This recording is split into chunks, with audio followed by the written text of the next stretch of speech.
እኔ እኮ የሚገርመኝ የሚነግሯችሁንና የሚሏችሁን ነገር ስለምትሰሙ ወደ ሀገር መግባት ትፈራላችሁ። ለምን? ዋይ ምንድነው ምክንያቱ? እነሱ የኖሩትን ኑሮ መኖር ያቅተናል። አንዳንዴ የማሳስበው እኛ ኩንታል እንጀራና ኩንታል ጤፍ ነው እንዴ የምንበላው? ኩንታል እንጀራ ነው እንዴ የምንበላው? ወይስ አንድ ድስት ወጥ ነው እንዴ የምንጠጣው እንዴ? ለእናንተ ራሱ እኮ ለመጠየቅ እኮ ራሱ ሞራላችሁ እንትን ይላል። በጣም የሚከብደው እኮ እኛ እንደሚኖሩት መኖር እየቻል ለምንድን ነው የእነሱን አሉባልታ ወሬዎች እየሰማን መሄድ እየፈለግን እግራችን እያበጠ ብዙ ነገሮች እየታመምን ወደኋላ የምንቀረው? እኛ የፈለግነውን ያክል አመት ብንሰራ እኮ ዱንያ አትሞላም። ዱንያ ናት 9 ናት፣ በቃ 10 ልትሆን አትችልም። ስለዚህ እኔ ጓዜን ጠቅልዬ መግባቴ አይቀርም። እመኑኝ፣ እናንተ ሳታስቡ ወይም መጣ ሳትሉ ከቸች ነው ምን። ስለዚህ ባትከለክሉንና ባንቀር ጉዟችን ጥሩ ይመስለኛል። አሰላሙ አለይኩም ወራህመቱላሂ ወበረካቱ። ውድና የተከበራችሁ የቻናሌ ቤተሰቦች እንዴት ናችሁ? ደህና ናችሁ? ሁላችሁንም ሰላም ብያለሁ። በሀገር ውስጥም ከሀገር ውጭም ያላችሁ ፋሚሊዎች ማለት ነው። ዛሬ በአዲስ ርዕስ እና በአዲስ ቪዲዮ ነው የመጣሁላችሁ። ወደ ሀገር አትግቡ እያሉ ነው። ዋይ ምክንያት ምንድን ነው? እኔም ብዬ ለመጠየቅ ፈልጌ ነበረ።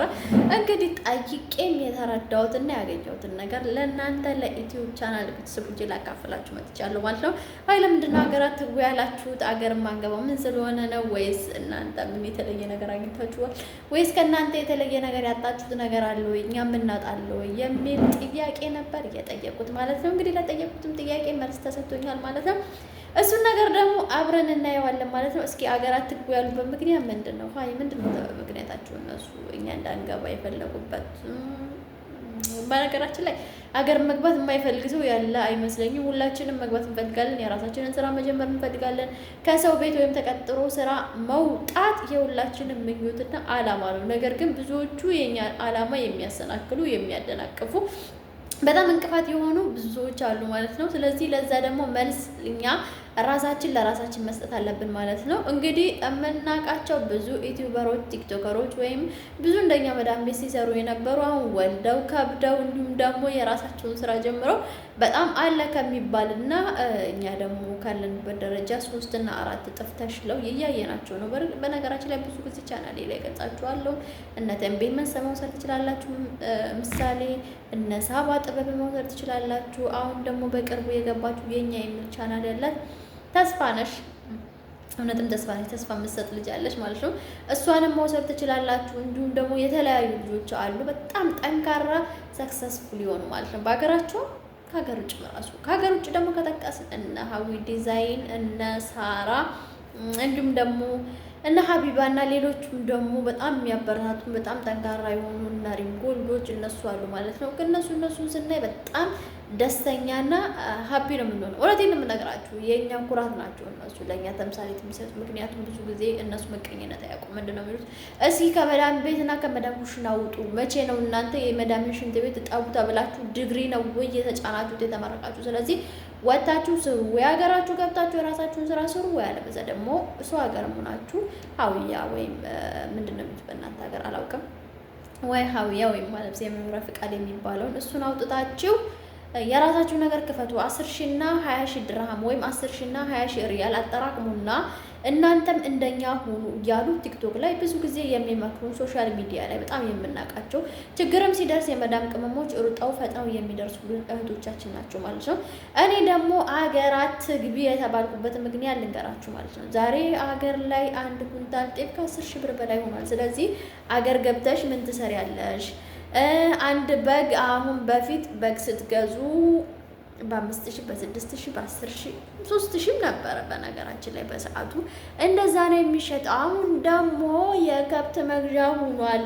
ስለዚህ የከብት መግዣ ደግሞ የሆነው ስንት ብር ነው ስላቸው እስከ 30,000 ብር እየተሸጠ ነው።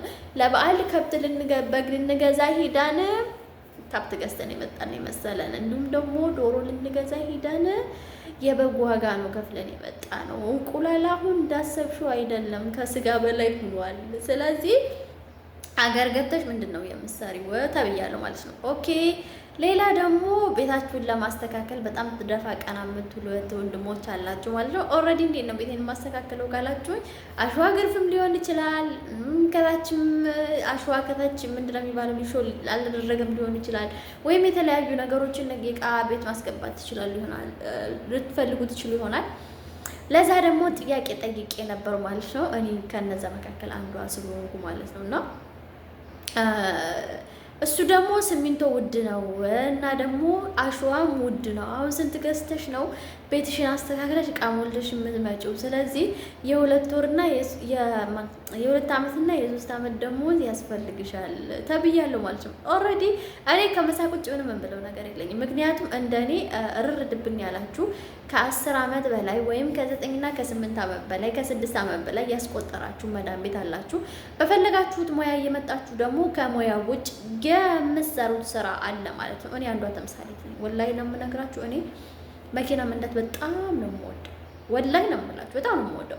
በፊት እኔ ዱባይ ያለው ለእንደዚህ አይነት ነገር ኬርለስ ነኝ። ምንም ነገር የለኝም። ገብቷችኋል? ምን ነበር የምፈልገው ብላችሁ ከተጠይቃችሁ እኔ የምፈልገው ልብስ ቤት ነበረ። ልብስ መስፋት በጣም ነበር የሚያስደስተኝ። የተለያዩ አሁን የእጅ ሙያዎች በጣም እወዳለሁ። የእጅ ሙያዎች በጣም ነው የምወደው እና የእጃችሁ ላይ ነው የሚቆየው። በሂና ስራ ሊሆን ይችላል፣ በፀጉር ስራ ሊሆን ይችላል፣ በልብስ ስፌት ሊሆን ይችላል፣ በአብያ ሊሆን ይችላል። የተለያዩ ሙያዎችን ከተማራችሁ የትም ብትሄዱ ጾማችሁን አታድሩም። እና አንዷ ጓደኛዬ መንጃ ፈቃድ ትል ነበርና ይሄን መንጃ ፈቃድ ነው ብዬ ነበር መከሳት። ግን ኢትዮጵያ ሄጄ ያየሁትን ነገር ከኢትዮጵያ ስመለስ መንጃ ፈቃድ እንደሚያዋጣና እንደዚህ የሚከፈላችሁ ራሱ ከሰራተኛ በላይ እጥፍ ነው የሚከፈላችሁ፣ 2 ነው የሚከፈላችሁ። እዚህ ጋር 5,000 የሚከፈላችሁ እኮ 3,000 የሚከፈላችሁ ድራይቨሪ ማለት ነው። ያ ብቻ ሳይሆን ሙያ ነው። በቃ ረቃቀብላችሁ ነው የምትሄድ ቤትን ቦታ ፈልጋችሁ እንደዚህ ያልቅሳችሁ ሳይሆን የምትቀጠሩት እናንተ እነሱ ራሱ ፈልገው ደውለው ነው የሚቀጥሯችሁ። በተለይ ሴት ድራይቨሪ አሁን በዓለም ላይ የምትፈለግ ናት። ሳውዲን ብትሄዱ ዱባይን ብትሄዱ በጣም ተፈላጊ ነው። ለምን መሰላችሁ? ወንድ ድራይቨሪ የትም አለ። ኢጂያዎች ወይም ህንዶች ማለት ነው። ወንድ ድራይቨር በጣም ወንዶች ድራይቨሮች ናቸው። ወንዶች ማለት ነው።